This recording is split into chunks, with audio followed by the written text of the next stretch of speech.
अब वहां से चल पड़े, सुल्तानपुर से चल पड़े। कहाँ को चले? बनारस की तरफ। पहली उदासी उनकी यात्रा। उदासी माने, वैसे तो उदासी का अर्थ होता है कति उन्मन हो गए, संसार से मन हटा के उदास हो गए और परमात्मा की खोज पृथ्वी पर करने के लिए चल पड़े, उसको उदासी कहते प्रथम उदासी वाराणसी की थी।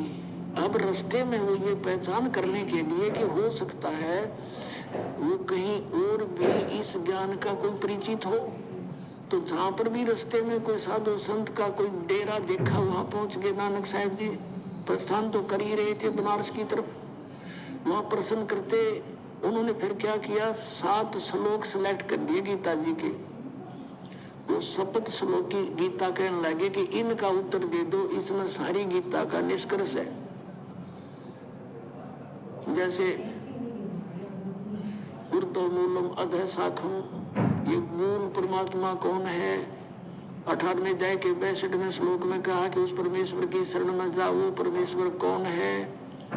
तत्वदर्शी संत की क्या पहचान होती है?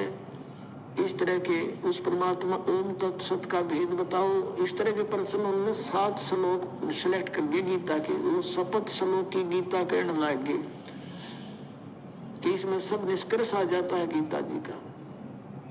18वें अध्याय के 66वें श्लोक में वर्धमान जाना होता है, तुम आना बताते हो, वो किसकी शरण में जाने को कहा है?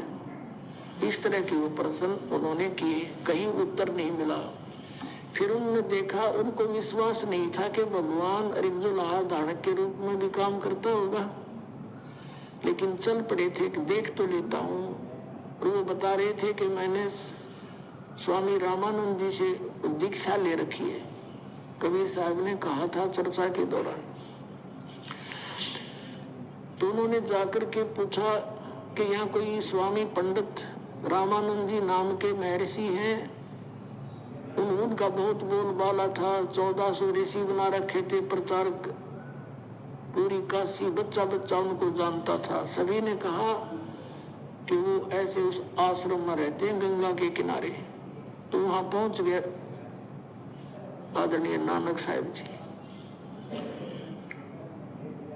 और वहां जाकर के रामानंद जी से प्रश्न की कि स्वामी जी, मैं गीता जी के कुछ प्रश्न करना चाहता हूं। जब वो प्रश्न उन्होंने किए, अब रामानंद जी ने कहा कि देखो, ये प्रश्न मुझे पहले नहीं आते थे, अब मुझे इनका ज्ञान हो गया। कैसे हो गया? कि मुझे परमात्मा मिले यहाँ आए हुए हैं वो भगवान, और उन्होंने मुझे कुछ ऐसे वचन में बांध दिया। वो कहते हैं मुझे गुरु, लेकिन है वो जगत गुरु। मैं उनको शिष्य कहूँ तो मुझे लज्जा आती है, लेकिन वो जगत गुरु है, परमेश्वर आए हुए हैं। उनका कबीर नाम है, और वो बता सकते हैं आपको सारा भेद। उत्तर तो मैं दे सकता हूँ, लेकिन मैं कंप्लीट नॉलेज नहीं रखता। उन्हीं का सुना हुआ मैं आपको बता सकता हूँ। आप उनसे पूछो तो और अच्छा रहे। अब नानक साहब जी की तो खुशी का ठिकाना नहीं रहा कि सचमुच इस ज्ञान के देने वाला यहाँ है। हाँ जी है, तो मुझे उनसे मिला दो। रामानंद जी ने एक सेवक भेज दिया कि जाओ परमात्मा के दर्शन करा दो। पंजाब से भक्त आए हैं पंजाबी। अब कबीर साहब को तो अनजानी जान थे, बैठ गए खड्डी में, कान लग रही एक प्यारी आत्मा, घायल हो चुकी है वो। अब वहां पर बैठे बैठे कपड़ा बुन रहे हैं, और जिस रूप में वहां मिले थे वही रूप सतलोक में मिले थे, वही रूप में बैठे और कपड़ा बुन रहे हैं, धानक का काम कर रहे हैं दुल्हे का। तब नानक साहब ने कहा था, ओ फाई सूरत मुल्क की वेश, ए ठगवाड़ा ठगी देश, खरा सियाणा बहुता बार ये धानक रूप रहा करतार।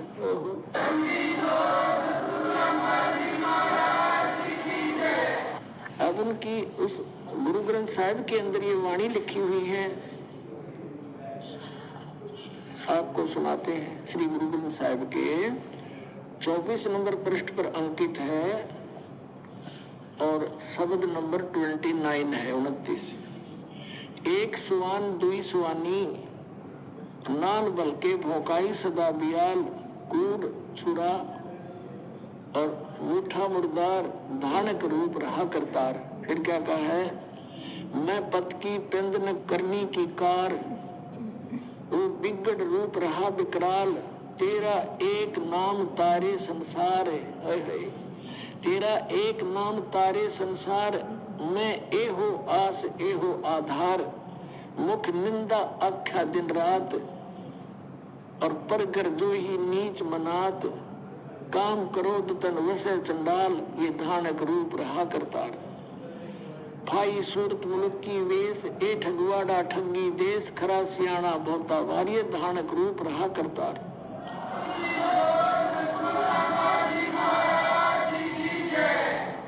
अपने आत्मा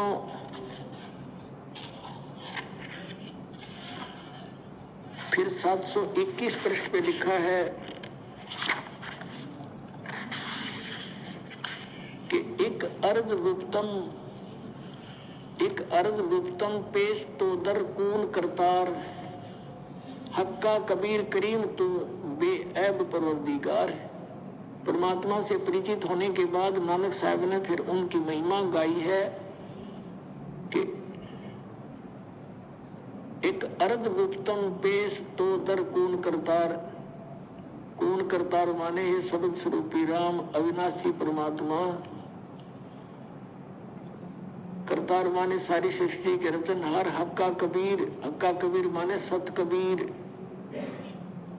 करीम तू करीम माने दयालु, और बेऐब परवरदिगार। ये पूरा बड़ा शब्द है, इसको आप पढ़ सकते हो, और ये हमने अध्यात्मिक ज्ञान गंगा में भी लिखा हुआ है। अपनात्मा गरीबदास साहिब जी ने कहा था, हम सुल्तानी नानक तारे दादू को उपदेश दिया, जात जुलाहा भेद न पाया, ये काशी माहे कबीर हुआ। झांकी वेख कबीर की नानक की तीवा, वह सिखों के गल पड़ी, इब कौन छुटावे था। अपना आत्मा क्या होता है कि परमात्मा ने इस प्यारी आत्मा से कहा, जब वो कहने लगे कि ए लोगों, वहाँ आसपास दुल्हा कॉलोनी के व्यक्ति इकट्ठे हो गए, स्त्री पुरुष बच्चे बालक वृद्ध, और नानक साहब कहने लगे ये भगवान बैठे, ये रब बैठा, ये सारी सृष्टि का रचनहार बैठा, देख लो ये भगवान है। अब वो कॉलोनी वाले हंसे कि ये पंजाबी कहाँ से आकर पागल हो गया, नीरू के पुत्र को भगवान बताता है। सब हंसकर चले गए कि इसके पास जो आता है वो ऐसा ही बोलता है, पता नहीं क्या पिला देता है। अब वो सब चले गए, जब रह गए दोनों, तो परमात्मा ने कहा, प्यारी आत्मा तुम्हारे लिए भटक रहा हूं मैं। नानक साहब ने कहा, जी अब तो कोई गुंजाइश रही नहीं, अगर मगर की मैं देख चुका हूं आपको, असंग ब्रह्मांड का स्वामी कहाँ बैठा है। नानक साहब की आंखों में आंसू आ गए कि सचमुच आप जो करे सारी सत्य है। और नानक साहब जी ने कहा, मुझे वो सतनाम दे दो, दया कर दो मुझ पर। वो तो अंतर्यामी थे, जानते थे कि अब इसको पूरी कसक हो चुकी है, तो मालिक ने कहा कि एक प्रतिज्ञा कर ले, ये किसी को बताएगा नहीं, तुझे नाम दे दूंगा। नानक साहब ने कहा कि तौबा मेरी, जिक्र भी नहीं करूंगा, आगे उपदेश दूंगा नहीं किसी को। तो परमात्मा ने उनको सतनाम दिया, 2 अक्षर का, एक ओम है, एक तत् सांकेतिक है। अब धर्मदास जी को नाम दिया कभी परमेश्वर जी ने, उससे भी प्रतिज्ञा जुवाली थी, धर्मदास तो मोरी लाख दुहाई, ये मूल ज्ञान कहीं बाहर ना जाए। इस मूल ज्ञान के अंदर ये सारा प्रोसीजर आ जाता है, ये दोनों मंत्र और सार नाम। फिर स्पेशल कहा कि धर्मदास मोरी लाख दुहाई, ये सार नाम की दबार ना जाए। तो इन सभी महापुरुषों को जिनको परमात्मा मिले, उनसे प्रतिज्ञा करवा दी थी कि इसको जिक्र भी ना करना। अब नानक साहब जी क्योंकि आंखों देख रहे, इस लोक में दिल लगे नहीं, ये तो इतना बेकार स्थान है, उसको देखने के बाद इंसान यहाँ 2 मिनट नहीं रह सकता, लेकिन मजबूरी। तो परमात्मा ने कहा आप भक्ति करो और सचखंड जाओगे, गारंटी है, मैं तुम्हारे साथ हूँ, भक्ति करते रहो, लेकिन मेरा अभी भेद ना खोलो, तुम्हारी कोई मानेगा नहीं। तो उन्होंने वहां से चले गए और जगह जगह प्रचार किया, श्लोक का वाणी बोली, लोगों को समझाया। 12 वर्ष तक पूरे भारतवर्ष में घूम घूम कर सबको, हिंदू मुसलमानों को समझाने की चेष्टा की।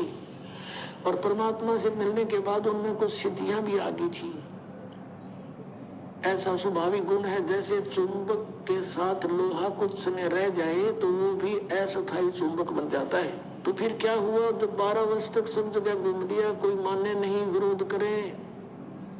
यहाँ तक लिखा है उनके इतिहास में, गुरु नानक देव जी की जीवनी में, कि उनके पूज्य पिताजी भी विरोधी हो गए थे उन पांडवों के कहने से कि आपका पुत्र ब्रह्मा विष्णु महेश को नासवान बताता है, ये के पैदा हो गया तेरे। पिता पुत्र का भी बहुत विरोध हो गया था, लेकिन वो तो दृढ़ भगत थे, वो किसकी माने आंखों देख रहे, और कहें देखा देखी, हम कहें आंखों देखी। अपना आत्मा 12 वर्ष तक जब वो घूमते रहे, कोई सुना, कुछ एक न माना, कुछ एक ने नहीं माना, तब तो परमात्मा ने उसको संदेश दिया कि आप प्यारी आत्मा अपनी मोक्ष प्राप्ति के लिए प्रयत्न करो, समय थोड़ा है आपका, अब भक्ति करो, बैठ जाओ अपने एक स्थान पर, रहो अपने आराम से। तो फिर 16 वर्ष तक लास्ट के अपने खेतों में रहे, खेती भी करते थे, और जो उनके पास आता था उनको तत्व ज्ञान भी समझाते थे। बहुत से शिष्य भी बने उनके, अच्छी आत्माएं थी जो।